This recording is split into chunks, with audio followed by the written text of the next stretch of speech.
ایک بات یاد رکھو، بات سے بات نکلتی ہے، یہ جو آج کل کی نئی جنریشن ہے نا لڑکیوں کی، بیان خواتین بھی سنتی ہیں اور پھر بہت طنز کرتی ہیں کہ یہ ہمارے خلاف، جو بات ہے وہ تو کروں گا نا، ساس بھی تو خاتون ہی ہے نا جس کی حمایت میں بات کر رہا ہوں میں۔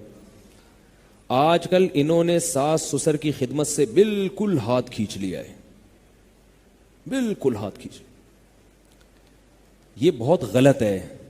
یہ جو مسئلہ بیان کیا جاتا ہے کہ بہو پر ساس سسر کی خدمت واجب نہیں ہے، یہ مسئلہ اس طرح نہیں ہے۔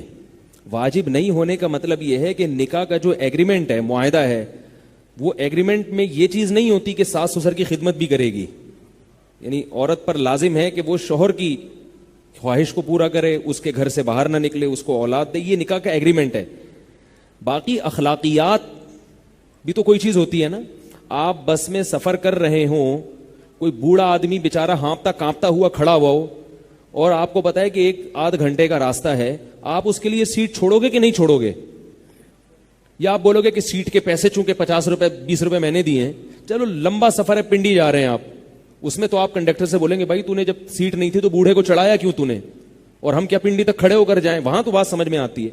آدھے گھنٹے کا سفر ہے، 15 منٹ کا سفر ہے، آپ نے 20 روپے دے دیے، بیٹھ گئے آپ، اب ایک بیچارہ ہانپتا کانپتا ہوا بوڑھا کھڑا ہوا ہے، تو آپ کے لیے سیٹ دینا واجب نہیں ہے اس کو، کیونکہ سیٹ کے پیسے کس نے دیے؟ آپ نے دیے، پہلے آپ آئے ہو۔ لیکن اخلاقیات کیا اس کو گوارا کر؟ کوئی وہاں کوئی باشعور بندہ بیٹھا ہوگا، اس عمل کے بعد آپ سے محبت کرے گا وہ؟ ہے بھائی، یہ تقریر سن کے وہ خوش مطمئن ہو جائے گا کہ بھائی پیسے میں نے دیے، میرا حق ہے؟ ٹھیک ہے، پیسے آپ نے دیے، آپ کا حق ہے، لیکن ایسے موقع پہ ذرہ برابر بھی انسانیت ہو تو انسان اس بوڑھے کے لیے جگہ چھوڑ دیتا ہے۔ چھوڑتا ہے کہ نہیں چھوڑتا؟ تو یاد رکھو، جب رشتہ قائم ہو گیا میاں بیوی کا، تو عورت کے لیے شوہر جیسے قابل احترام ہے، اس کا باپ اور اس کی ماں بھی قابل احترام ہے۔ ان کا خیال کرنا عورت کی اخلاقی ذمہ داری ہے۔ اگر ان سے وہ تمیز سے بات نہیں کرتی، ان کی خدمت جو ضروری خدمت ہے وہ نہیں کرتی، تو وہ یہ نہیں کہہ سکتی کہ مجھ پہ واجب نہیں ہے۔ ایسے تو پھر شوہر بھی بہت ساری چیزیں، شوہر یہ جو آج کل اتنا خرچہ مرد اپنی بیویوں کو دے رہے ہیں، یہ مردوں پہ واجب تھوڑی ہے۔ میرے پاس خواتین کے فون آتے ہیں نا، نان نفقہ نہیں دیتے ہمارے میاں۔ میں کہتا ہوں صبح ناشتہ ملتا ہے؟ ہاں ملتا ہے۔ دوپہر کھانا ملتا ہے؟ ہاں ملتا ہے۔ رات کھانا ملتا ہے؟ ہاں ملتا ہے۔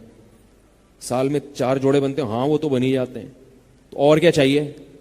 کہہ رہے نہیں، وہ جو نان نفقہ ہے، جو نان نفقہ ہے وہ تو مل نہیں رہا۔ تو میں نے کہا یہ کیا ہے؟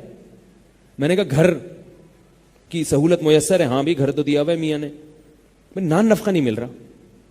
تو اسی طرح خواتین کہتی ہیں یہ نان نفقہ ہے، صبح ناشتہ بھی کرا دیا اور یہ بھی، تو اور کیا نان نفقہ ہے بھائی؟ ان کا نان نفقہ یہ ہے کہ ہر تقریب پہ نیا جوڑا، جب بھی کسی کی شادی ہوگی نئے کپڑے بنیں گے، پھر میکڈونلڈ، صحیح ہے نا، پھر 2 دریا پہ جانا ہے ہر ہفتے، یہ ساری چیزیں ملا ملو کے، پھر میرے سالہ آ رہا ہے اس کی دعوت، پھر ساس آ رہی ہیں پھر اس کی دعوت، پھر فلانا آ رہا ہے، پھر وہ ایک بیچارے پر نا ایک اس کو نان نفقہ کہتے ہیں۔ باقی یہ کوئی نان نفقہ تھوڑی ہے، یہ تو ویسے کھانا ہے بھائی، یہ تو ضرورت ہے۔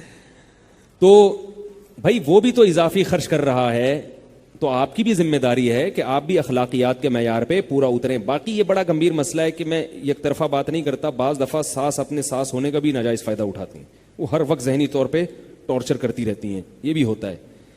سسر اتنا نہیں تنگ کرتے، ساسیں زیادہ تنگ کرتی ہیں، وہ ٹارچر ذہنی طور پر، وہ اپنی بیٹی نہیں سمجھ رہی اس کو۔ اس لیے علماء آج کل کہتے ہیں کہ بھائی بیوی کو الگ گھر پہلے لے کے دو اور شادی بعد میں کرو۔ حضرت مولانا اشرف علی تھانوی رحمہ اللہ نے اس پہ بہت تاکید کی ہے کہ بھائی پہلے الگ گھر کا انتظام کرو پھر شادی کرو۔ ہاں جس کے پاس گنجائش نہیں ہے تو ایک الگ بات ہے، لیکن ہر گھر میں ایسا نہیں ہوتا۔ بہت ساری جوائنٹ فیملیاں میں جانتا ہوں بہت تمیز کے ساتھ رہ رہے ہیں، کیونکہ جوائنٹ فیملی